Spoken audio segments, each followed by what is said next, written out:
ఓ broker Radhakrishna, నువ్వు చేసిన పాపాలు ఇన్ని అన్నీ కాదు, 30 ఏళ్ల నుంచి నువ్వు చేస్తున్న దుర్మార్గాలు, దేవుళ్ళు లాంటి ఎన్టీఆర్ను పొట్టన పెట్టుకున్న దగ్గర నుంచి ఆ రోజు నుంచి ఈ చంద్రబాబు నాయుడికి నువ్వు తొత్తులాగా మారి కోట్లు సంపాదించి పెద్ద బిల్డింగ్ కట్టి ఆ బిల్డింగ్లో ఐఏఎస్ ఆఫీసర్స్కి, ఐపీఎస్ ఆఫీసర్స్ అందరికి కూడా అక్కడ అవినీతి అనే దాని ఒక లంచాలు తీసుకుంటూ వాళ్ళని ఇన్వైట్ చేసి నీ బిల్డింగ్లో ఎన్ని పాపకార్యాలు చేసావో ఆ రోజు నేను ఓపెన్గానే చెప్పాను.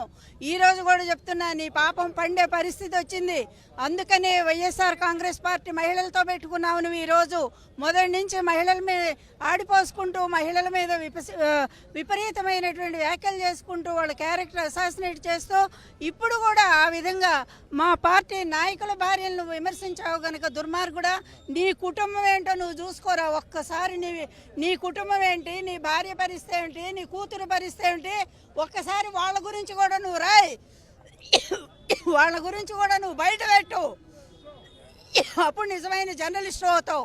చెప్తున్నాం, హెచ్చరిక చేస్తున్నాం రాధాకృష్ణ, నీ పాపం పండింది. అందుకనే ఈ రోజుతో మిమ్మల్ని వదిలిపెట్టావు. నువ్వు క్షమాపణ బహిరంగంగా చెప్పాల్సిందే అని చెప్పి డిమాండ్ చేస్తావు.